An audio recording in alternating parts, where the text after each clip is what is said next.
Today, I'm going to explain a horror mystery movie called The Vault. Spoilers ahead. Watch out and take care. The movie opens in the Centurion Trust Bank's kitchen, where assistant manager Ed Mass is getting his coffee. He seems to be dealing with some trauma, as flashes of gunfire flicker in his mind. Ed nonetheless jolts himself back to reality and gets ready for a busy day ahead. Just as he steps into the main hall, Detective Logger also enters. The latter deposits his salary into a savings account and quickly heads back to his job. Everything seems normal. Security guards monitor the floor, clerks handle paperwork, and customers wait their turn. It is also revealed that a fire has been raging in a nearby factory. This is why the sounds of sirens can be heard from the streets outside. Soon afterwards, the bank manager calls a young woman named Leia into his office. It turns out that she is here to give an interview for the post of a teller. Her resume lists work at large corporations, but there's a gap in her employment history. Leia explains that she traveled extensively and taught English to children at a parish in Mexico, but due to her relative's illness, she had to return and is now trying to get a job. Outside in the main hall, a woman with a teardrop tattoo on her face starts creating a scene.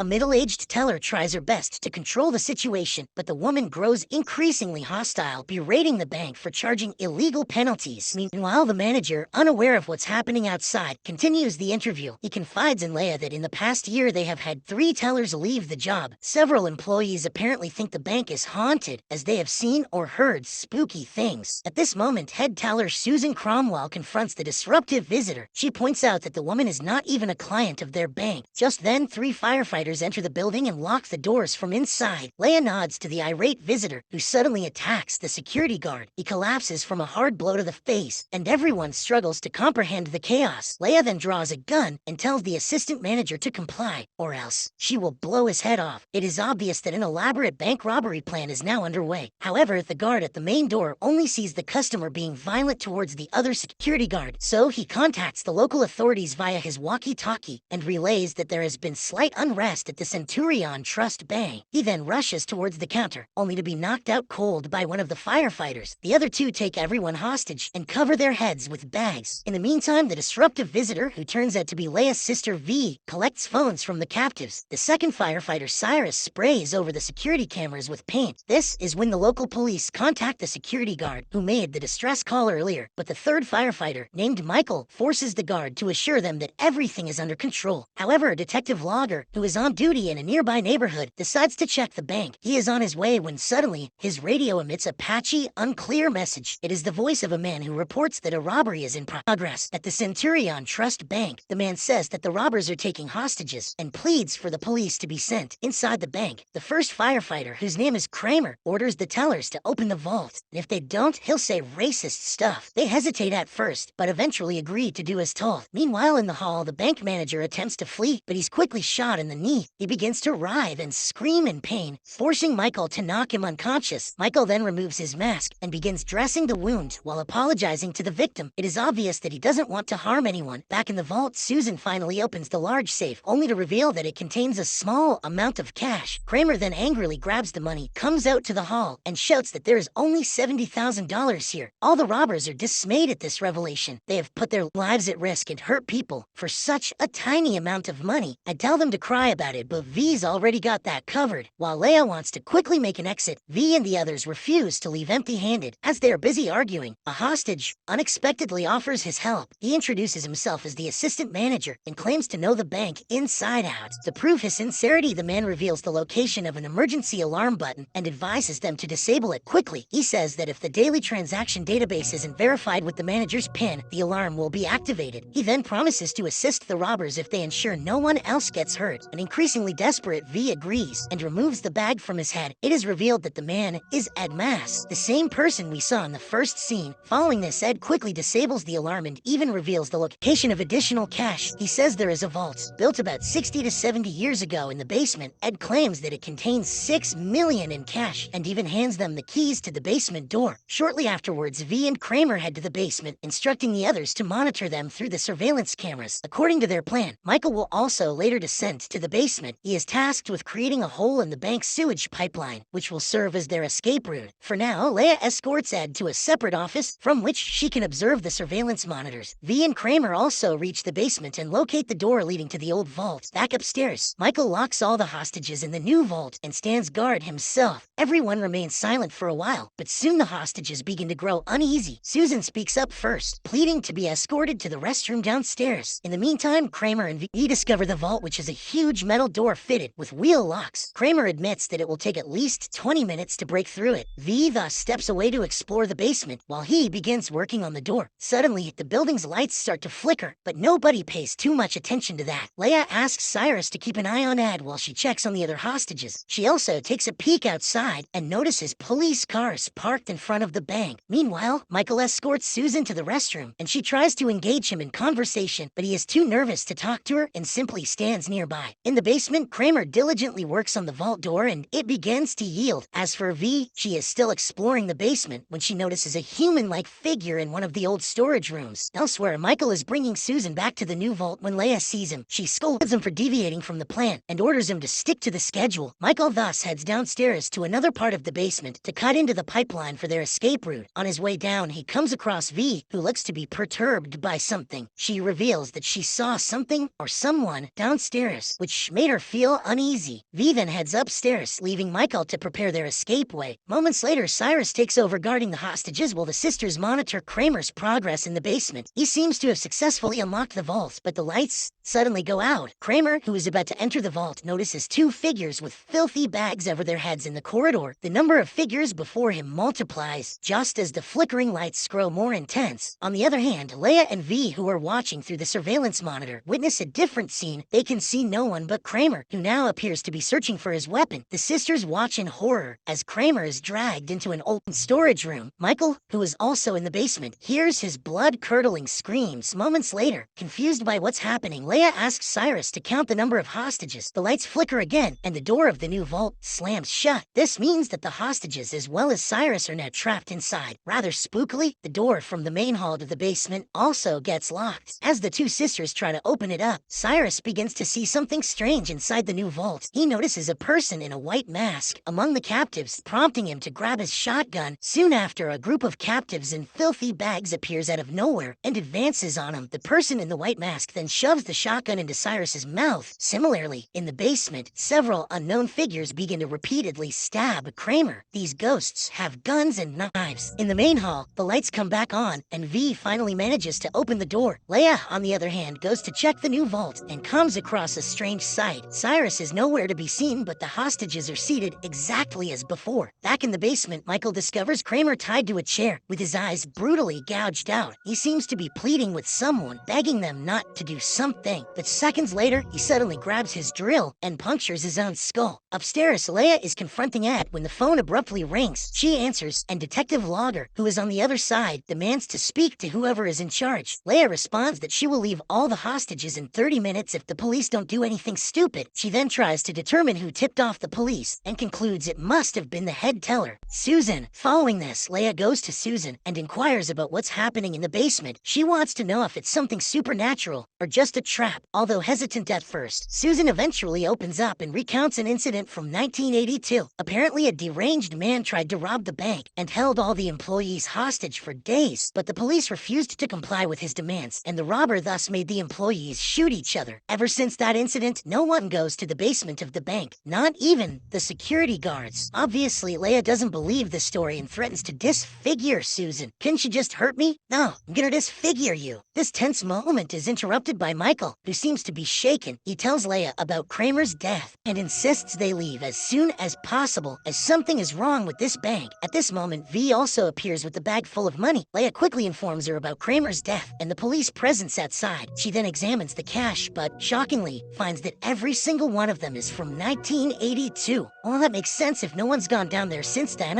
Why is that a twist? Realizing that the situation is spiraling out of control, Leia interrogates the guard. She is trying to understand the scenario outside and what the police will do next, but the guard advises her to release the hostages and save herself. Following this, Leia heads back to the office where she had interrogated Susan. Before she can ask anything, she notices the indicator for an outgoing call on the office phone. She picks up the receiver and hears a distress call from someone, apparently patchy, unclear male voice reports that a robbery is underway at the Centurion Trust Bank. This is exactly the same call that Detective Logger had heard earlier. Meanwhile, Michael returns to the basement and finishes cutting into the pipeline. He is wrapping up his work when suddenly he hears someone nearby crying for help. Michael rushes towards the sound and finds an injured woman on the floor, but she unexpectedly transforms into a charred corpse and reaches out toward him. A terrified Michael has no option but to flee from the spot. Sometime later, V heads downstairs and sees Michael pouring gasoline on the floor. He pleads with her to escape the bank, but refuses to leave himself. A visibly emotional V then hugs him tightly and finds the exit while Michael sets the corridor on fire. He is attempting to block the escape route from the ghostly pursuers, but also unwittingly activates the fire alarm. Upstairs, Ed tells Leia that now the police will be forced to come in. He begs her to let all the hostages go, and rather surprisingly, Leia obliges. She releases the assistant manager and hands him a knife to free the other hostages. Leia then grabs the bag of money and heads to the basement. The bank security officer begs her not to go down there, but she ignores his warnings. Shortly afterwards, police storm the building and fire at the escaping Leia. She falls on the staircase, injuring her leg, but continues towards the pipeline. On the other hand, all the hostages flee, except the assistant manager Ed, who silently stands there. As Leia reaches the pipe opening, she suddenly hears Michael's voice and heads to the old vault, but the doors begin to close and now she's trapped with several ghosts who have filthy bags on their heads. Just when all hope seems to be lost, Michael arrives in the nick of time to pull her out. He then tells her to run and stays behind to hold off the ghosts. Michael, what are you doing? Unfortunately, before Leia can enter the escape route, she is attacked by the man in the white mask and several other ghosts. Michael then plays his final trick. He sacrifices himself and ignites the entire surrounding area. This gives Leia enough time to safely escape through the pipe. The scene then abruptly shifts to the next day. As Leia drives down a dirt road, she is listening to a radio report about the armed robbery and the fire at the Centurion Trust Bank. The report states that all the robbers involved died in the blaze. Shortly afterwards, she stops her vehicle on the way and picks up her sister V. Elsewhere at the police station, Detective Logger continues his investigation. He reviews footage of the robbers' deaths where only they were visible. No one can identify the assistant manager who guided the robbers to the old vault. Witnesses try to recall details about the man, who seemed to have knowledge of the bank's security system, but all of them realize that he never told anybody his name. Susan, who has worked at the bank for 10 years, doesn't remember such an employee. However, she suddenly recognizes him in a photo on the wall of the police station. Susan points to the photo, identifying him as the man who had helped the robbers. Detective Logger, however, dismisses her claims and says it is not possible. In a shocking twist, it is revealed that there was a ghost in this movie full of ghosts. The man, Ed Mass, was one of the victims of the 1982 robbery. He was the one who made the infamous call heard by so many people before being shot on the road. And now he marauds the land as the ghost of James Franco's career. In the meantime, Leia's car is broken down, forcing V to examine the engine. The sisters are trying to figure out what's happening when suddenly the man in the mask grabs V from behind. I guess the fire allowed the ghosts to escape.